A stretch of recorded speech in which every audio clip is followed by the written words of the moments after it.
मैं इस तिजोरी को खोल सकता हूँ, बस एक मौका दे दीजिए। अगर तुमने इस तिजोरी को खोल दिया तो मैं तुम्हें पूरे 100 करोड़ दूंगा। डील है बॉय? देखते हैं तुम्हारी हिम्मत। दोस्तों, क्या होगा जब एक विदेशी एक्सपर्ट सबके सामने एक भारतीय लड़के का मजाक उड़ाते हुए बोले, 100 करोड़ दूंगा। अगर तू इसे खोल दे तो मैं तुझे 100 करोड़ दूंगा। है हिम्मत? तो अब ये लड़का क्या करेगा? क्या उसे 100 करोड़ मिलेंगे? आइए देखते हैं इस कहानी में। सर, मैं इस तिजोरी को खोल सकता हूँ, बस एक मौका दे दीजिए। वो आवाज हॉल में गूंजी और पूरा म्यूजियम ठहर गया। अमेरिका से आया बड़ा टेक्नीशियन डेविड, जो अपना बैग पैक कर रहा था, ठिठक कर पलटा। उसने उस लड़के को ऊपर से नीचे तक देखा और जोर से हंस पड़ा। ये तिजोरी मुझ जैसे महान टेक्नीशियन से नहीं खुली और तू इसे खोलेगा बे? हंसी गूंजने लगी, कैमरे चमकने लगे और बीच में खड़ा था फटे कपड़ों में एक दुबला सा 16 साल का गरीब लड़का, जिसका नाम वीर था। वो एक कूड़ा बीनने वाला रैग पिकर था। उसके कंधे पर एक मैली सी बोरी लटकी थी और पैरों में टूटी हुई हवाई चप्पलें थीं। ये तिजोरी कोई आम तिजोरी नहीं थी। ये 500 साल पुरानी एक रहस्यमयी धरोहर थी। 10 साल पहले शहर से दूर एक पुराने खंडहर नुमा महल की खुदाई के दौरान मजदूरों को जमीन के नीचे से ये भारी लोहे का बॉक्स मिला था। उसके चारों तरफ पत्थर की दीवारें थीं, जैसे किसी ने जानबूझकर उसे छिपा कर रखा हो। पुराने दस्तावेजों से पता चला था कि ये किसी प्राचीन राजा की काल तिजोरी है, लेकिन दिक्कत ये थी कि तिजोरी खुल ही नहीं रही थी। इसमें ना कोई चाबी का छेद था, ना कोई कोड, ना ही कोई इलेक्ट्रॉनिक पैनल। आधुनिक मशीनें फेल हो चुकी थीं। लेजर, ड्रिल, एक्सरे सब बेकार। ड्रिल मशीनें इसकी धातु पर चलकर गर्म हो जाती थी, लेकिन भीतर तक नहीं जा पाती थी। आखिरकार अमेरिका की एक बड़ी सिक्योरिटी कंपनी से स्पेशल टेक्नीशियन डेविड को बुलाया गया। दुनिया भर में उसका नाम था, लेकिन घंटों की मेहनत, वाइब्रो एनालिसिस और सेंसर लगाने के बाद उसने भी हार मान ली थी। उसने माइक पकड़कर अभी घोषणा की ही थी कि ये तिजोरी कभी नहीं खुलेगी, तभी वीर की आवाज आई थी। गार्ड्स वीर को हटाने के लिए आगे बढ़े। ए लड़के, चलो बाहर निकलो यहाँ से, ये कोई खेल नहीं है। लेकिन वीर की आंखों में डर नहीं था, सिर्फ यकीन था। वो अपनी जगह से हिला नहीं। उसने दोबारा कहा, सर, अगर आपने मुझे एक मौका दिया तो मैं ये ताला खोल सकता हूँ। अगर न खोल पाया तो आप मुझे धक्के मारकर बाहर निकाल दीजिएगा, लेकिन एक बार कोशिश तो करने दीजिए। अमेरिका से आया वो टेक्नीशियन, जो अभी अभी अपना कॉन्फिडेंस खो चुका था, वीर के इस आत्मविश्वास को देखकर चिढ़ गया। उसे लगा ये लड़का उसका मजाक उड़ा रहा है। उसके चेहरे पर एक व्यंग भरी मुस्कान आई। उसने अपने गले में लटका महंगा आईडी कार्ड उंगलियों में नचाते हुए कहा, लुक एट हिम, इसे देखो। यही दिक्कत है तुम लोगों की। जहां साइंस खत्म होती है वहां तुम लोग नौटंकी शुरू करते हो। लेकिन ठीक है। टेक्नीशियन ने अपनी जेब से चेकबुक निकाली और पेन लहराते हुए वीर के कंधे पर एक जोरदार थाप दी। चल ठीक है हीरो, एक काम करते हैं। अगर तूने इसे खोल दिया तो मैं तुझे 1 करोड़ नहीं, पूरे 100 करोड़ रुपए दूंगा, और ये कैश नहीं, चेक होगा। मंजूर?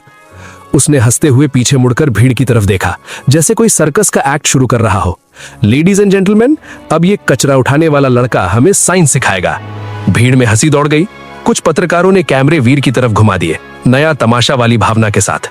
किसी ने फुसफुसाकर कहा, अगर खोल भी दिया तो बाद में बोल देगा मजाक था। किसी ने कहा, देखो बच्चा क्या नौटंकी करेगा। हॉल के बीच में मोटे मोटे लोहे की रेलिंग के पीछे वो विशाल काली धातु की तिजोरी रखी थी। वीर धीरे धीरे आगे बढ़ा। उसने अपनी कूड़े वाली बोरी नीचे रखी। वीर इस म्यूजियम में काम नहीं करता था, वो तो बस बाहर कचरा बीनता था। लेकिन अक्सर जब वो रद्दी बीनने आता तो बाहर से ही उस विशाल इमारत को देखता रहता था। उसे बचपन से ही आकृतियों और बनावट की समझ थी। वीर के साथ एक और खास बात थी, उसकी दादी जो अब इस दुनिया में नहीं थी, अक्सर अपनी झोपड़ी के बाहर बैठकर उसे कहानियां सुनाया करती थीं। जब वीर दिन भर का कूड़ा बीनकर थका हारा लौटता तो दादी उसके सिर पर हाथ फेरती और कहती, वीर, हम गरीबी में जरूर हैं, लेकिन हमारा खून मामूली नहीं है। हम उन कारीगरों के वंशज हैं जो राजाओं के खजाने की रक्षा करते थे। बचपन में वीर को ये बातें कोरी बकवास लगती थीं। उसे लगता था दादी बुढ़ापे में सठिया गई हैं और अपनी गरीबी छिपाने के लिए झूठी शान बघार रही हैं। लेकिन दादी जो बताती थी उसमें डिटेल बहुत होती थी। वो कहती थी, बेटा, हमारे पूर्वज ऐसे ताने बनाते थे जो चाबी से नहीं, आहट और स्मृति से खुलते थे। वो लोहे की धड़कन सुनते थे। जब दादी गुजरी तो वो बातें भी धुंधली हो गईं। लेकिन वीर की किस्मत तब पलटी थी जब कुछ महीने पहले वो शहर के बड़े डंपिंग ग्राउंड यानी कचरे के पहाड़ पर रद्दी बीन रहा था। उस दिन बहुत तेज बारिश हो रही थी। कीचड़ और गंदगी के बीच वीर प्लास्टिक की बोतलें ढूंढ रहा था। तभी उसका पैर एक टूटे हुए लकड़ी के बक्से से टकराया जिसे बुलडोजर ने अभी अभी पलटा था। बक्सा टूट गया था और उसके अंदर से कीचड़ में सनी एक पुरानी चमड़े की जिल्द वाली किताब बाहर निकल आई थी। बाकी कूड़ा बीनने वालों ने उसे रद्दी समझकर छोड़ दिया था, लेकिन वीर ने उसे उठाया। घर आकर जब उसने उसे सुखाया और पन्ने पलटे तो उसकी आंखें फटी रह गईं। उसमें दादी की कही बातों के सबूत थे, अजीब अजीब निशान, ताले के डिजाइन, गियर और तिजोरियों के नक्शे। उसमें लिखा था गुप्त ताले का विधान, बिना धुनी के खुलने वाली तिजोरी। कई रातों तक स्ट्रीट लाइट की मध्यम रोशनी में वीर उस किताब को पढ़ता रहा। उसे समझ आया कि यह तिजोरी कोई रैंडम मेटल बॉक्स नहीं, बल्कि वेट बेस्ड मैकेनिज्म का एक जाल है। उसे दादी की आवाज याद आती, लोहे से लड़ना नहीं, उसे समझना पड़ता है। आज जब उसने टेक्नीशियन को हार मानते देखा तो उसे लगा जैसे उसकी दादी की कहानियों और उसके पुरखों की विद्या का अपमान हो रहा है। इसीलिए वो बोल पड़ा। वीर अब तिजोरी के बिल्कुल पास खड़ा था। उसने अपने दोनों हाथ उस ठंडी धातु पर रखे।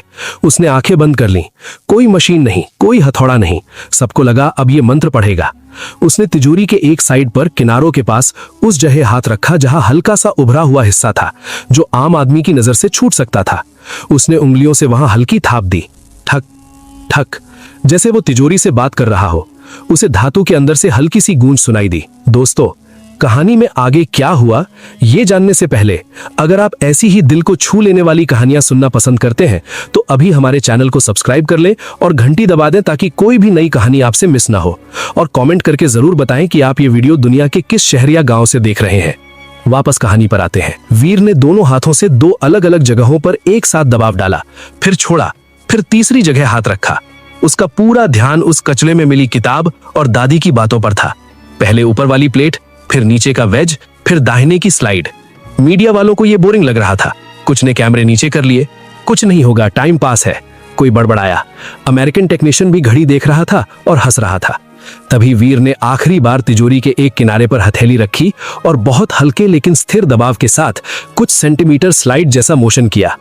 क्लिक, एक बेहद हल्की आवाज आई, इतनी हल्की कि शोर में किसी को सुनाई नहीं देती, लेकिन जो पास खड़े थे उनके कान खड़े हो गए। फिर अंदर से किसी भारी चीज के सड़कने की आवाज आई, गुड़ गुड़ गुड़, जैसे कोई भारी मेटल प्लेट नीचे गिर रही हो। अगले ही पल तिजोरी का 500 साल पुराना भारी द्वार थोड़ा सा अपने आप आगे की तरफ झुक गया। सन्नाटा, एकदम मौत जैसा सन्नाटा। फिर किसी ने धीरे से धक्का दिया और तिजोरी का दरवाजा पूरा खुल गया। पूरा म्यूजियम सन्न रह गया। कुछ सेकंड तक तो किसी को समझ में ही नहीं आया कि हुआ क्या है। फिर अचानक कैमरों की फ्लैश एकदम तेज हो गई। भीड़ में एक लहर की तरह शोर उठा, खुल गई भाई साहब, तिजोरी खुल गई। किसी ने चिल्लाकर कहा, इम्पॉसिबल। अमेरिकन टेक्नीशियन के चेहरे का रंग उड़ चुका था। वो दौड़कर तिजोरी के पास आया। उसने अंदर झांका, फिर बाहर देखा, फिर वीर की तरफ। उसकी आंखों में अविश्वास था। अंदर क्या था? सोना? नहीं, अंदर थी चमड़े की पुरानी थैलियां, तांबे के cylinders, rolled up parchment, seal लगे डॉक्यूमेंट्स, राजवंश की मोहरें, कुछ दुर्लभ सिक्के और कुछ मेटालिक प्लेट्स जिन पर लिपि खुदी हुई थी। इतिहासकारों के लिए यह सोने से ज्यादा कीमती था। एक सीनियर हिस्टोरियन ने कांपते हाथों से एक डॉक्यूमेंट उठाया। ये तो हमारे इतिहास का खोया हुआ खजाना है, उन्होंने भावुक होकर कहा। इसमें उस दौर की चिकित्सा, विज्ञान और जीवन जीने का ज्ञान दर्ज है जिसे हम भूल चुके थे। इन डॉक्यूमेंट्स की कीमत सोने चांदी से नहीं मापी जा सकती। अमेरिकन टेक्नीशियन, जो दुनिया भर में अपनी मशीनों का घमंड करता था, धीरे से बोला, ये असंभव है। There was no keyhole, no code, how did you? Veer ने बस इतना कहा, सर, ये ताला मशीन से नहीं, याद से खुलता है। मेरी दादी कहा करती थी कि हमारे पूर्वज ताले बनाते थे। मुझे लगा ये सिर्फ कहानी है, लेकिन जब मुझे कचरे के ढेर में वो पुरानी किताब मिली तब मुझे यकीन हुआ। मैंने बस वही पैटर्न अप्लाई किया जो उस किताब में था। सरकार ने तूफानी गति से प्रेस कॉन्फ्रेंस बुलाई। वीर को मंच पर बुलाया गया। उसके फटे कपड़ों को देख कुछ लोगों ने कहा, पहले से अच्छे कपड़े दो। लेकिन वीर उसी हाल में खड़ा रहा, चेहरे पर हल्का सा डर और गर्व एक साथ। तभी हॉल के कोने में खड़ा वो अमेरिकन टेक्नीशियन धीरे धीरे आगे बढ़ा। उसके हाथ में चेकबुक थी। उसने माइक की जरूरत महसूस नहीं की। उसने सबके सामने चेक पर 100 करोड़ का अमाउंट लिखा। उसके हाथ कांप नहीं रहे थे, लेकिन नजरें झुकी थीं। उसने वो चेक वीर की तरफ बढ़ाया और धीमी आवाज में कहा, मैंने चैलेंज दिया था, मुझे अपना शब्द निभाना है। कभी कभी किसी कल्चर की नॉलेज किसी भी मॉडर्न टेक्नोलॉजी से बड़ी होती है। I am sorry. वीर ने चेक को देखा, फिर आसमान की तरफ, जैसे अपनी दादी को याद कर रहा हो। वीर ने माइक के पास जाकर कहा, यह पैसा मेरी गरीबी मिटा सकता है, लेकिन आज जो इज्जत मुझे मिली है वो इस पैसे से बड़ी है। सर, आप ये चेक किसी ऐसे स्कूल को दे दीजिए जहां बच्चों के पास पढ़ने के लिए किताबें नहीं है, क्योंकि अगर मुझे रद्दी में वो किताब नहीं मिलती तो आज ये तिजोरी कभी नहीं खुलती। दोस्तों, अगर आप वीर की जगह होते तो क्या करते? अपना जवाब कमेंट बॉक्स में लिखकर जरूर बताइए। मैं हर कमेंट पढ़ूंगा। अगर इस कहानी ने आपके दिल को छुआ है तो प्लीज हमारे चैनल को अभी सब्सक्राइब कर ले, क्योंकि हम आपके लिए ऐसी ही रोंगटे खड़े कर देने वाली कहानियां लाते रहेंगे। मिलते हैं अगली वीडियो में एक और नई कहानी के साथ। तब तक के लिए अपना ख्याल रखें।